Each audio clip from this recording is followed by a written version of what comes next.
Break ಆದಮೇಲೆ ಮತ್ತೆ ಸ್ವಾಗತ.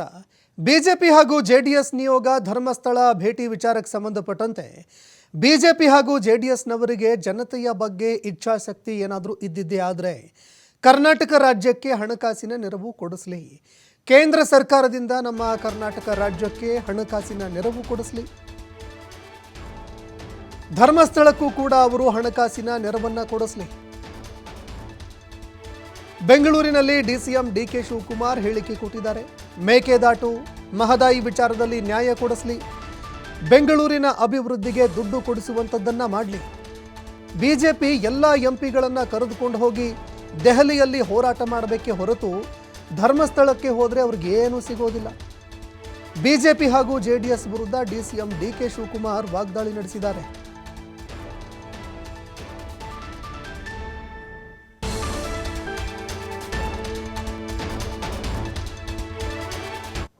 ಅವ್ರಿಗೇನಾದ್ರು ರಾಜಕೀಯದ ಇಚ್ಛಾಶಕ್ತಿ ಇದ್ದರೆ, ಜನತೆ ಬಗ್ಗೆ ಇಚ್ಛಾಶಕ್ತಿ ಇದ್ದರೆ ಕರ್ನಾಟಕ ರಾಜ್ಯಕ್ಕೆ ಹಣ ಕೊಡಿಸುವಂಥದ್ದು, ಮೇಕೆದಾಟು ವಿಚಾರದಲ್ಲಿ ನ್ಯಾಯ ಕೊಡಿಸುವಂಥದ್ದು, ನಮ್ಮ ಮಾದರಿ ವಿಚಾರದಲ್ಲಿ ನ್ಯಾಯ ಕೊಡಿಸುವಂಥದ್ದು, ನರೇಗಾ ದುಡ್ಡು ಕೊಡಿಸೋದು, ಬೆಂಗಳೂರಿಗೆ ದುಡ್ಡು ಕೊಡಿಸುವಂಥದ್ದು, ಬೆಂಗಳೂರು ಅಭಿವೃದ್ಧಿಗೆ, ಹಂಗೆ ಎಲ್ಲ ಕೆಲಸಕ್ಕೆ ಹೋರಾಟ ಮಾಡಬೇಕೇ ಹೊರತು ಎಲ್ಲ ಎಂಪಿಗಳನ್ನ MLA ಕರ್ಕೊಂಡು ಡೆಲ್ಲಿಗೆ ಹೋಗ್ಬಿಟ್ಟು ಅಲ್ಲಿ ಹೋರಾಟ ಮಾಡಬೇಕೇ ಹೊರತು ಧರ್ಮಸ್ಥಳದಲ್ಲಿ ಏನೂ ಸಿಕ್ಕುದಿಲ್ಲ. ಅವ್ರಿಗೆ ಧರ್ಮಸ್ಥಳದಲ್ಲಿ ಅವರ ವೈಯಕ್ತಿಕವಾದ ವಿಚಾರಕ್ಕೆ ಪ್ರಾರ್ಥನೆ ಮಾಡ್ಕೋಬೋದೇ ಹೊರತು ಏನು ಲಾಭ ಏನೂ ಸಿಕ್ಕುದಿಲ್ಲ. ಬಿಜೆಪಿಯವರು ಜನತಾದಳದವರು ಅವ್ರಿಗೇನಾದ್ರು ರಾಜಕೀಯದ ಇಚ್ಛಾಶಕ್ತಿ ಇದ್ದರೆ, ಜನತೆ ಬಗ್ಗೆ ಇಚ್ಛಾಶಕ್ತಿ ಇದ್ದರೆ ಕರ್ನಾಟಕ ರಾಜ್ಯಕ್ಕೆ ಹಣ ಕೊಡಿಸುವಂಥದ್ದು, ಮೇಕೆದಾಟು ವಿಚಾರದಲ್ಲಿ ನ್ಯಾಯ ಕೊಡಿಸುವಂಥದ್ದು, ನಮ್ಮ